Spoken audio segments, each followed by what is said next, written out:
Hey everyone! This is a quick reminder to subscribe and hit that like button. It lets me know that you are enjoying my content. Also, feel free to drop your suggestions for future stories in the comments below. Thank you for listening, and let's dive right in. They always joked that the only way you'd die in Bozeman was if you ran out of craft beer or the volcano finally decided it was time to clock out. You know the one, Yellowstone.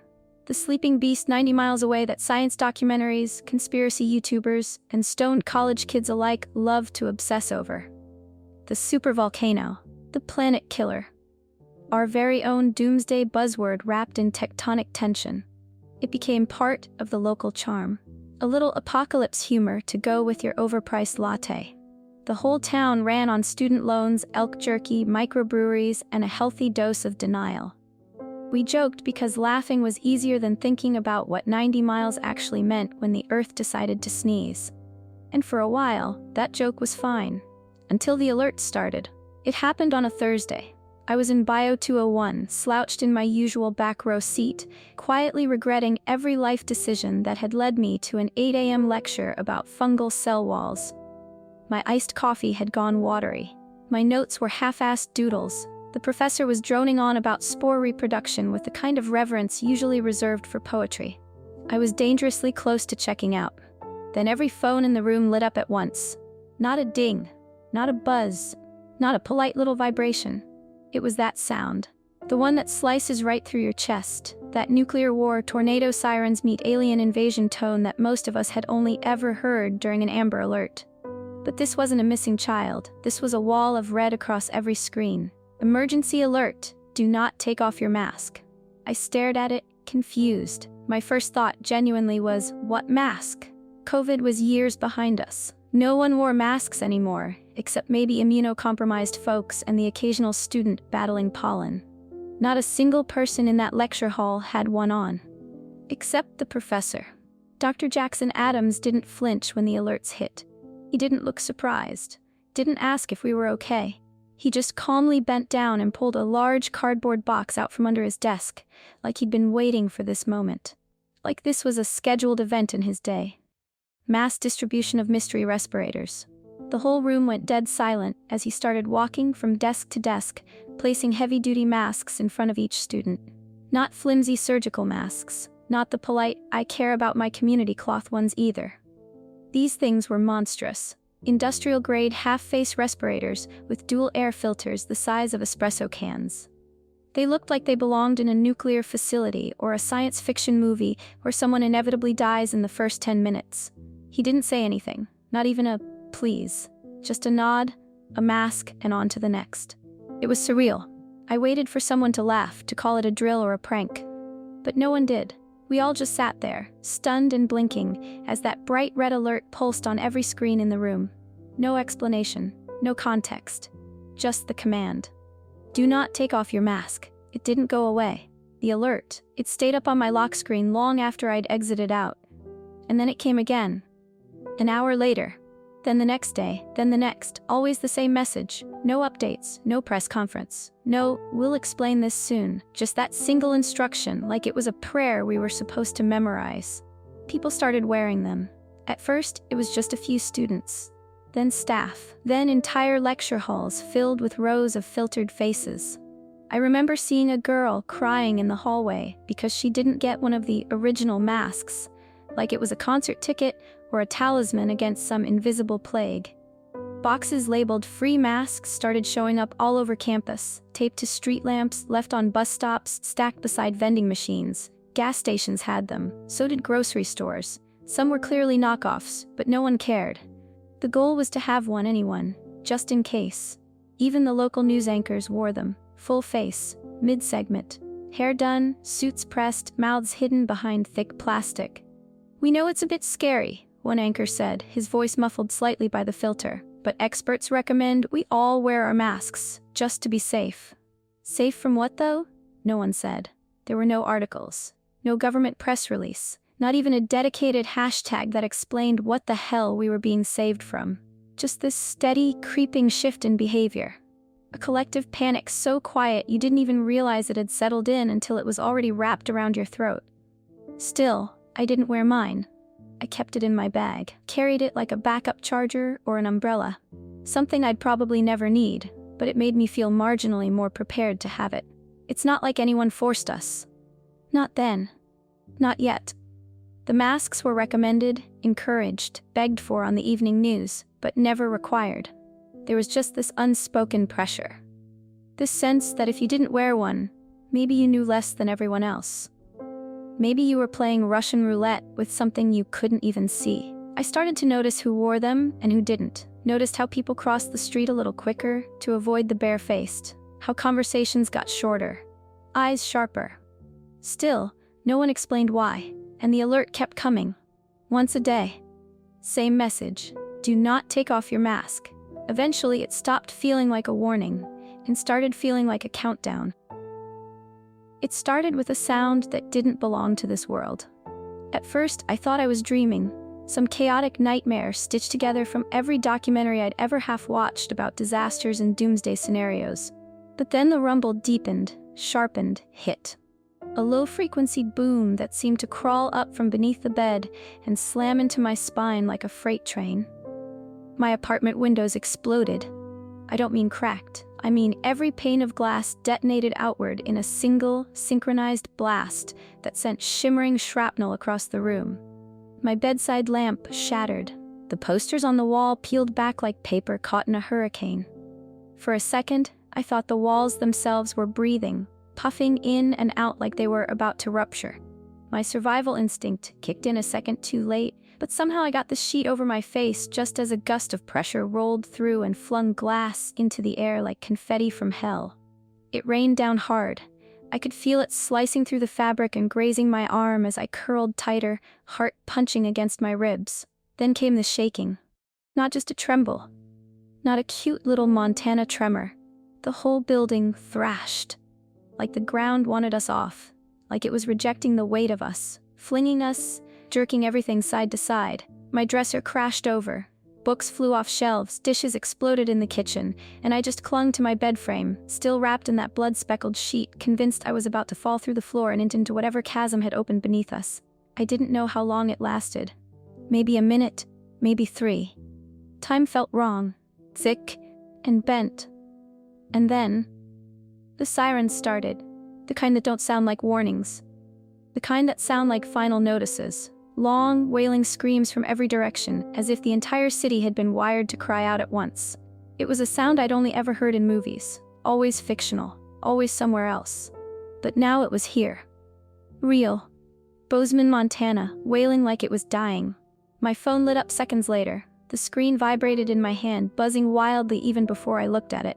Emergency alert. Do not take off your mask. Masks are now mandatory. Yellowstone has erupted. Ash is toxic. Do not inhale. Stay inside. Stay masked. I stared at the words, mouth dry, trying to convince myself I had read them wrong, that my eyes had swapped letters or hallucinated some AI-generated panic fantasy. But no, it was there, real, burning red against my screen, and I felt it, sinking into me. This wasn't some exaggerated scare tactic. This was it. The big one. The end-of-the-world scenario that every geologist swore could happen but probably wouldn't. Except, it did.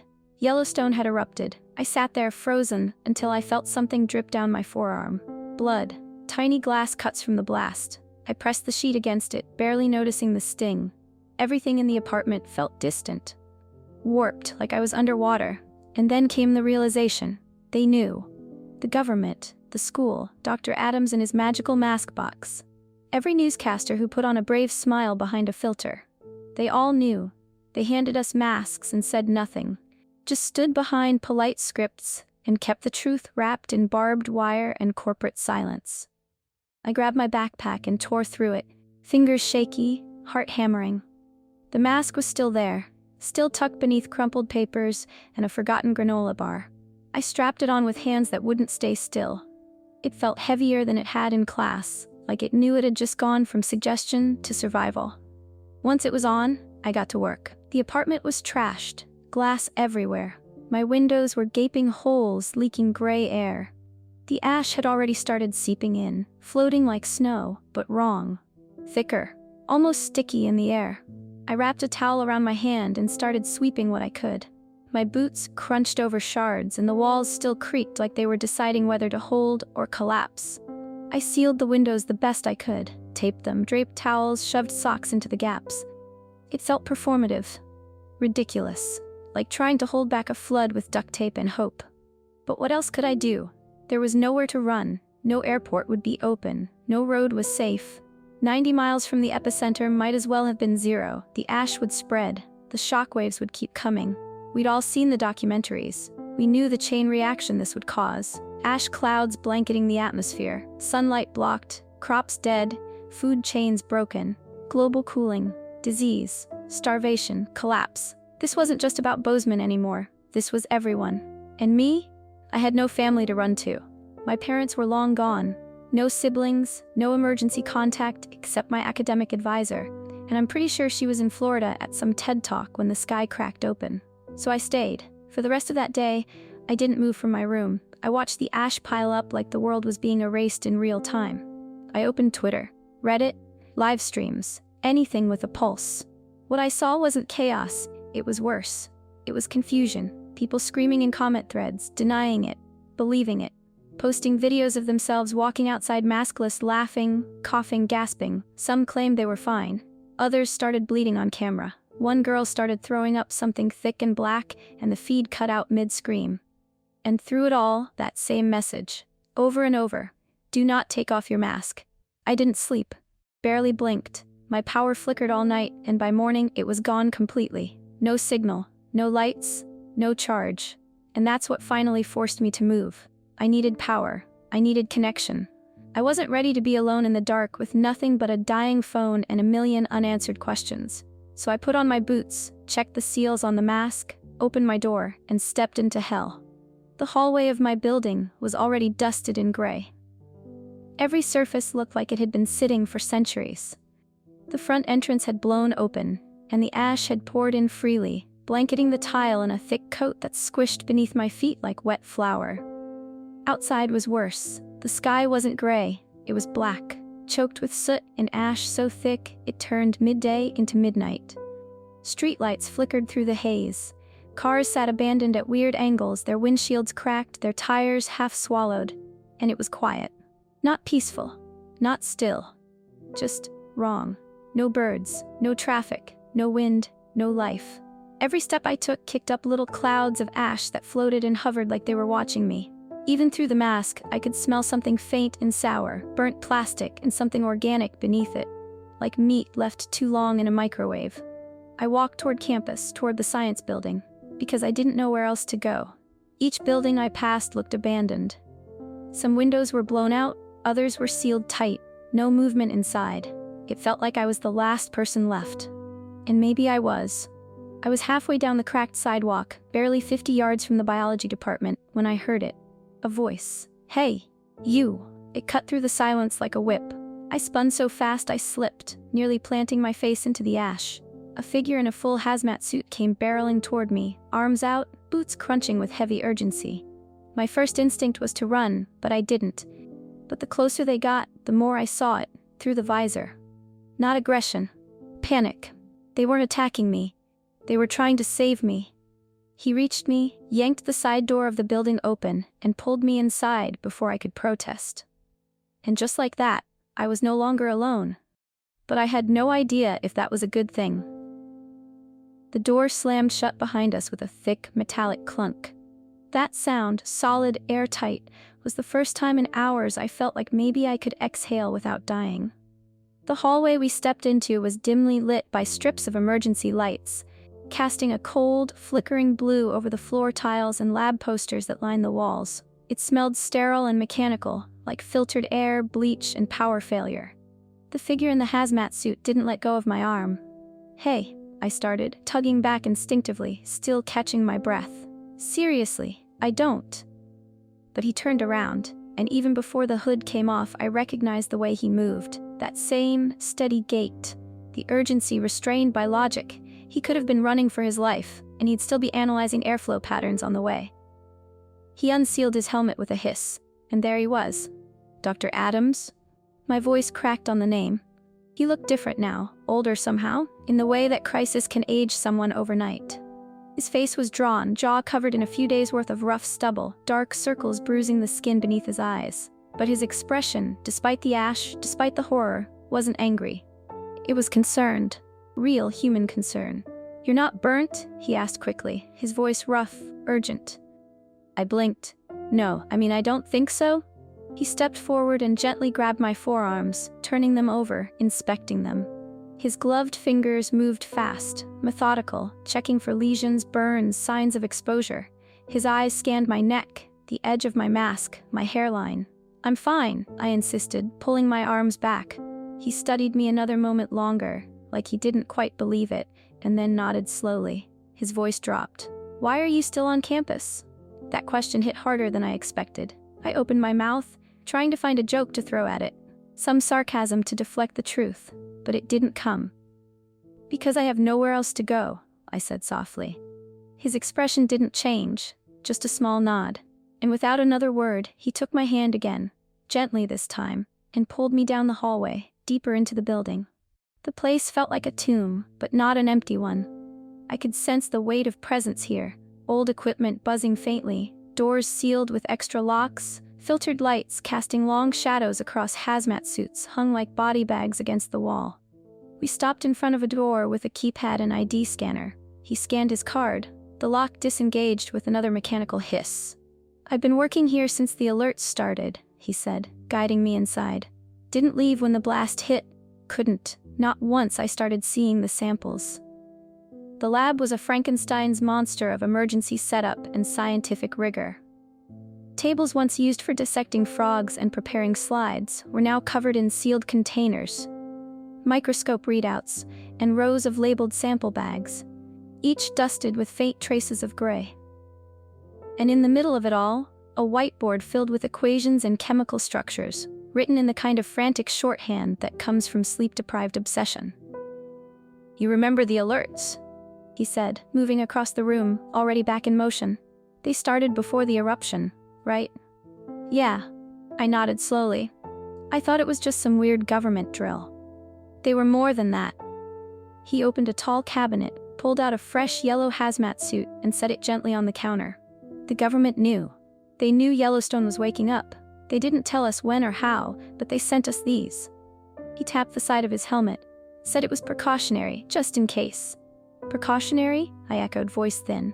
"For what exactly?" He turned and looked at me, eyes tired but sharp. "For the ash," he said quietly.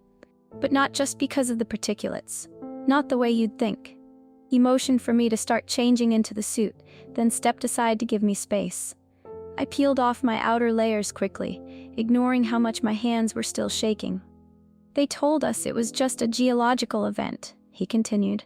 "That the worst we'd have to worry about was lung damage, water contamination, infrastructure collapse. But that was a lie. They knew something else was in the ash." He waited until I had the suit on, then stepped forward and sealed the back flap, checking every connection before speaking again. "A bacterial strain," he said. I stopped breathing. "Wait, what?" "I've been in here for days," he said, "running tests, scanning samples, talking to every lab I can still reach through satellite uplink. It's not volcanic debris, not just ash. There's a living bacterial compound in the particles." My mouth went dry behind the mask. "It's not like anything we've seen before," he continued. "It's hyper-reactive, microscopic. It latches onto living tissue and breaks it down like acid, but not just chemically. It replicates."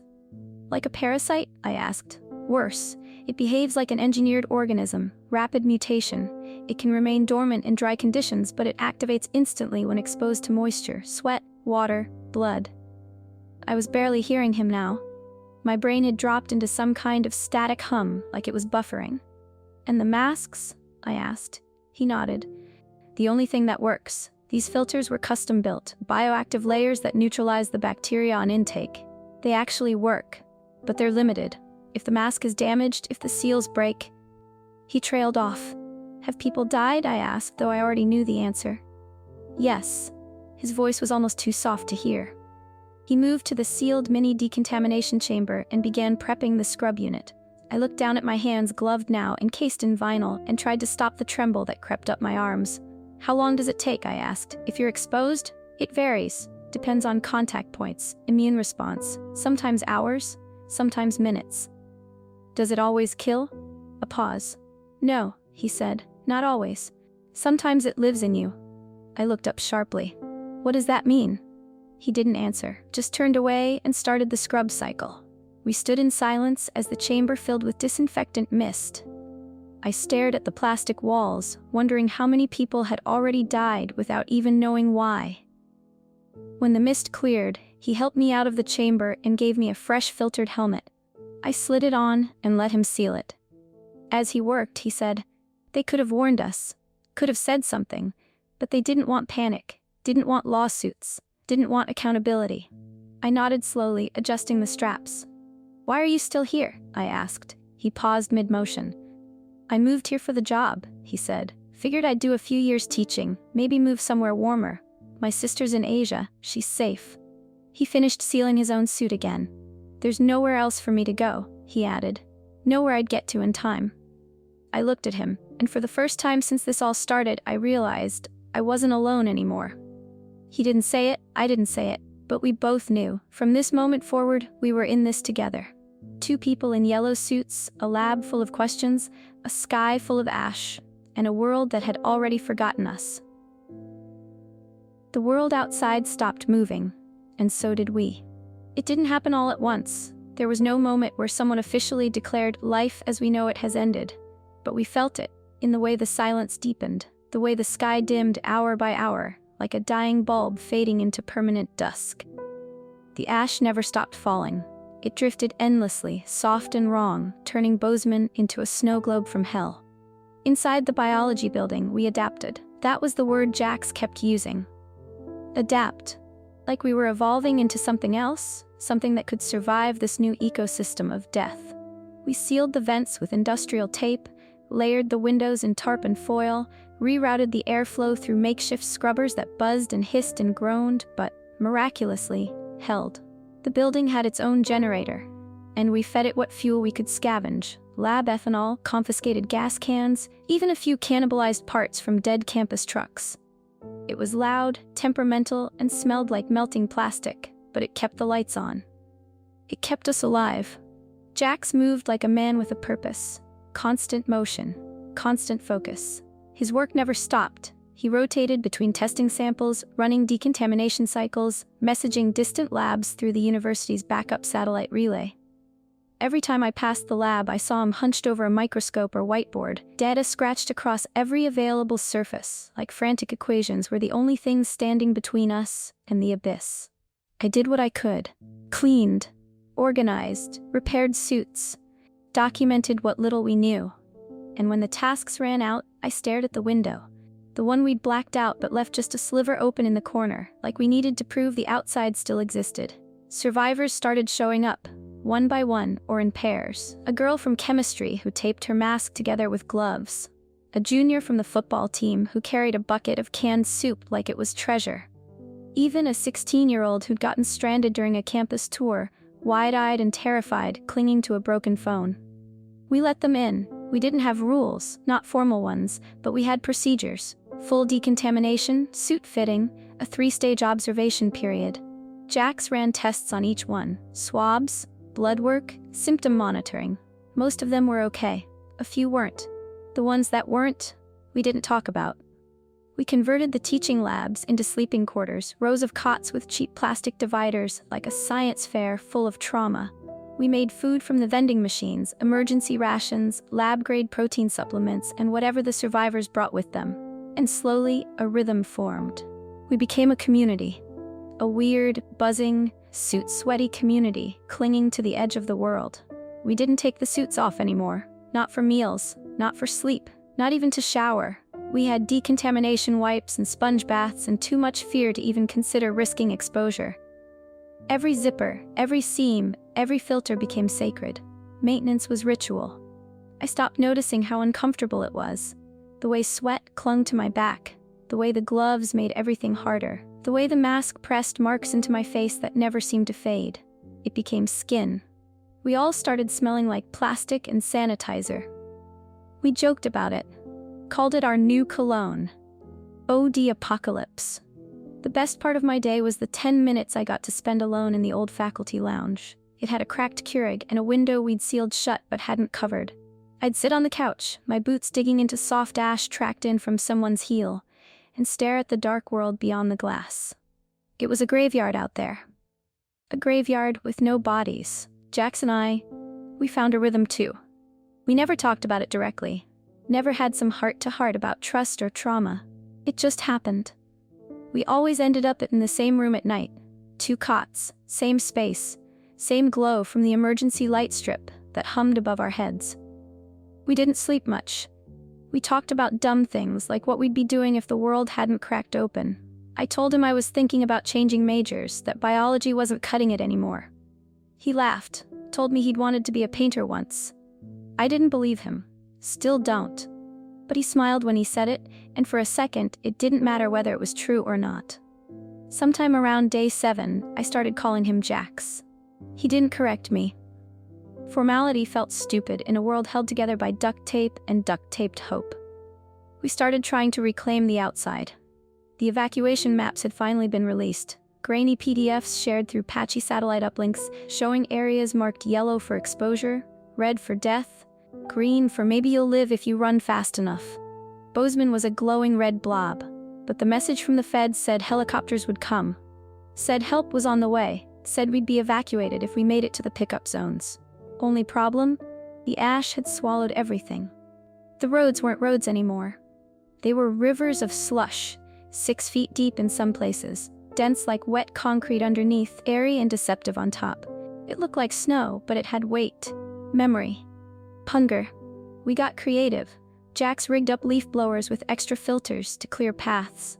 Someone reversed a vacuum cleaner to blast a trail across the sidewalk. We tried repurposed lab fans, fire extinguishers, even a freaking hairdryer taped to a power drill. Every inch we cleared felt like a rebellion. We marked paths with bright neon duct tape. Posted hand-painted signs like we were creating our own road system. For a minute, just a flicker, it started to feel like we were clawing our way back. Like maybe this was just a season of hell, not the end of all things. But then the air changed. It was subtle at first. The ash felt heavier, the wind started to buzz. The building groaned in ways it hadn't before, like something was pressing down on it from above, like the atmosphere was getting impatient, and inside me, right beneath my ribs, an itch started to grow. Not physical, not emotional. Instinct, that quiet primal voice that says something is coming, and we didn't know it yet, but it had already begun. I couldn't sleep. I tried. God, I tried. Every night I'd stretch out on the cot, arms crossed over my chest like I was waiting for a burial, mask filters wheezing faintly in the quiet. My brain would shut off for maybe 20 minutes, just long enough to slip into a nightmare, and then I'd jolt awake, heart pounding, breathing too fast, as if my own body didn't trust the stillness anymore. This night was worse. The lab was silent, the kind of silence that didn't feel peaceful. It felt emptied, hollow, like something had slipped in and scooped all the noise out. Even the generators, even the scrubbers, they all sounded distant, duller somehow, as if the walls were thickening, insulating us in something unnatural. I got up. Jax was still on his cot across the room, curled under his thermal blanket. His mask was on, of course, always on. The yellow hazmat suit creaked softly with each rise and fall of his chest. He looked peaceful. Not happy, not even rested, just still.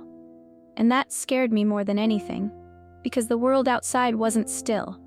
I walked to the sealed window in the adjacent corridor. We'd left a narrow slit of visibility, just enough to peek through like a jail cell with a view.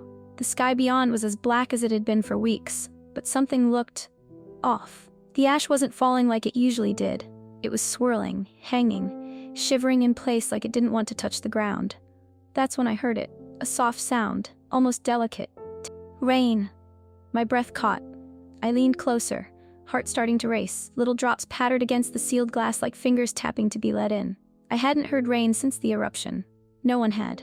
Not real rain, not water from the sky rain, just ash. I whispered his name without thinking. Jax. He didn't move. Not at first. Jax, I said louder, turning. Wake up, something's wrong. He stirred, groggy, blinking behind the plastic of his visor. I pointed to the window. He joined me in a flash, shoulders tense before he even looked. His eyes widened. The rain was coming harder now, slicking down the glass, turning the gray of the ash into smudges and streaks. I couldn't explain why, but it made my skin crawl. "If what you said is true," I murmured, "about the bacteria, about water." He was already pulling us away from the window, guiding me toward the inner hallway where the seals were reinforced and the vents were triple filtered. "The rain activates it," he said flatly. "That's what the other labs reported. We didn't have confirmation yet, but this..." He stopped, stared back through the hallway. "It bonds with water molecules. That's why it doesn't burn you in dry ash. It waits, dormant, harmless until it gets wet. Then it becomes alive." "Alive how?" I asked, though I already knew the answer. "It eats," he said, "and it spreads." A scream cut through the building. We froze. It didn't sound human. It was wet, a gurgling, bubbling scream that shook something inside my chest. We turned in unison and ran toward the source. We were halfway down the hall when I saw him. The kid, the one who'd been with us since day 10. 16 years old, hoodie always half-zipped like it made him braver than he was. He was staggering forward now, arms out, eyes wide behind a fogged visor. His face, God, half of it was gone. Not torn, not bruised, gone. Melted like wax under a flame, flesh bubbled and peeled, one cheek collapsing inward like it had liquefied. His teeth were exposed on one side, a grimace he hadn't intended. His right eye was missing, just gone, like the socket had collapsed. And his hands, his gloves were soaked, sopping wet. "Help," he croaked, voice a garbled mess of sloshing breath. Jack stepped forward. I grabbed his suit hard, yanking him back. "Don't," I said. "Don't touch him." "He's infected," I added. He was outside, in the rain. The kid took another step, trailing black water behind him, then another, and then he fell. No scream this time. He hit the floor like a sack of meat, and immediately, he started to melt. His body convulsed once, twice, and then collapsed inward as the bacterial sludge activated full force. His skin liquefied. Muscles unraveled like threads soaked in acid. Bones bent and bubbled. Everything that made him human broke apart into a steaming, sizzling puddle of meat and ash and black foam. I gagged behind my mask. My stomach turned sideways. I backed into the wall, hand braced against cold concrete. Jax was frozen, staring at the puddle. "For weeks, the ash just sat there," he said hoarsely, "dormant. We thought we had time, but now..." We heard the next scream before he could finish. This one came from deeper in the building. Doors flew open. Survivors poured into the hallway, masks askew, voices rising into panic. Some were crying, others were yelling for help. I saw a woman trying to zip up her suit with one hand while cradling a bottle of filtered water in the other. Then the alarms started. Not ours. Building alarms. A deep grinding whoop that meant systems were failing. Something caught fire. I don't know where it started. Maybe someone knocked over a burner. Maybe the electrical system overloaded. But the flames licked the far end of the corridor fast. Too fast. It spread up the wall like it was hungry, like it had been waiting, just like the ash. Suits bumped into each other. Someone fell. Another shoved them down trying to run. I could hear my own breath inside the mask, ragged and sharp. A man lunged toward Jax. His mask was off. His face was raw, streaked with blisters. His eyes wide and wild. "Give me your suit," he roared. "Give it to me." He grabbed for Jax's chest, clawing at the filters. Jax didn't hesitate. He hit the guy in the face. The sound was dull but decisive, a wet crack. The man dropped. I don't know if he died right then, but he wasn't moving. "Go," Jax said, breathless. "We need to go." We made it to the emergency exit just as the fire roared louder behind us. Outside, it was chaos. The rain was falling in sheets now. Fat, slow droplets that hit the ash and turned it into sludge. The sky wasn't just dark, it was boiling. Electric pulses arced through the clouds like veins, silent lightning flickering in every direction. We didn't get 10 feet before another figure appeared through the fog.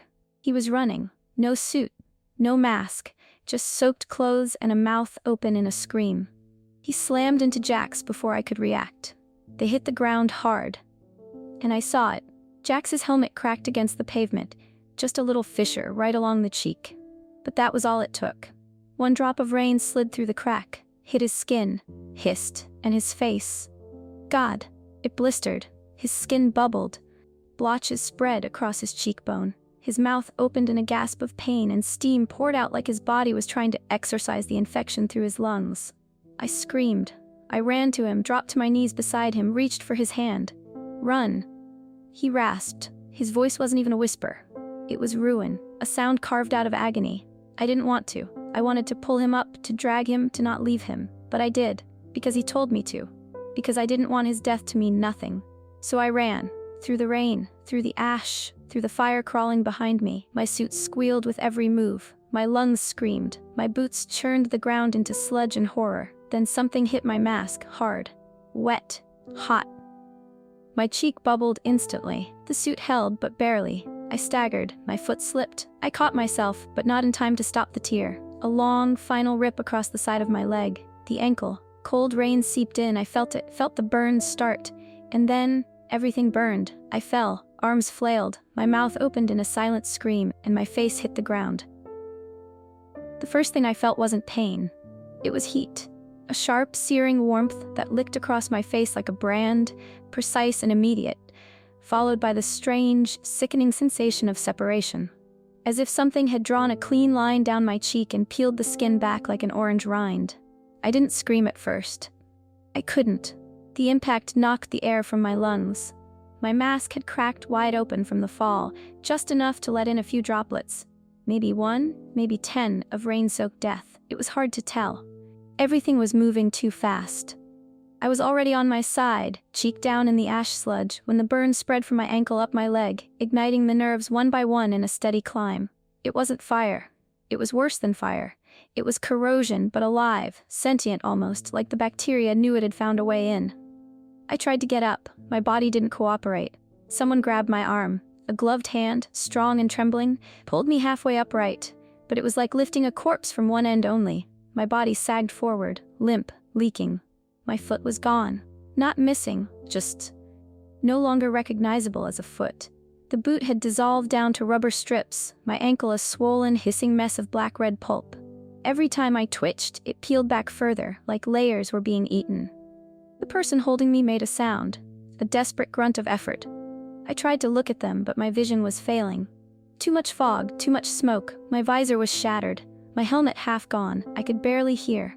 Still, I felt them trying to save me, and I hated them for it, because it was too late. I knew it was too late. Let me go, I think I tried to say, but my throat didn't work right. The words came out garbled, part breath, part blood.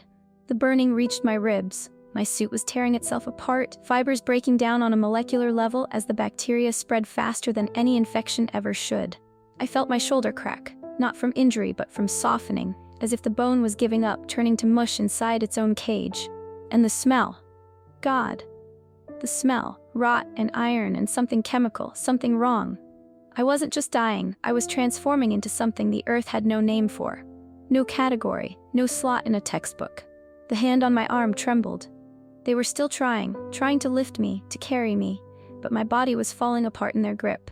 Stop, I whispered. Stop, please. And finally, they did. They let go. I dropped back into the ash. Falling didn't feel like falling anymore. It felt like being erased. The world above me flickered. Gray sky, black lightning, oily rain pouring down in slow, heavy curtains. The storm wasn't over. It had only just begun. I could feel it in the way the air buzzed, alive with rot and rebirth and some twisted sense of progress. Nature correcting itself. My thoughts slowed. My body was unrecognizable. A soup of nerves and nerves dissolving. My jaw had locked somewhere between a scream and a sob. My lips were gone. I could feel the wetness of exposed gums. My eyes, one of them, had started to boil. And still, some part of me, some stubborn piece of Charlotte still buried in that collapsing brain, tried to hold on. I thought of Jack's. His face, right before it started to melt. His voice, wrecked and human to the very end. Run. I hadn't run far enough, but maybe someone else would. Maybe whoever tried to save me would make it back. Maybe they'd remember my name. Or maybe they wouldn't. Maybe they'd only remember the way my body collapsed in the ash, slumped and soft, lost in the gray, just another part of the landscape. Because the ash didn't bury you, it claimed you. And in my final seconds, somewhere between thought and oblivion, I felt it reach for me. Not like a hand, but like a hive. Welcoming me, dissolving me, turning me into itself.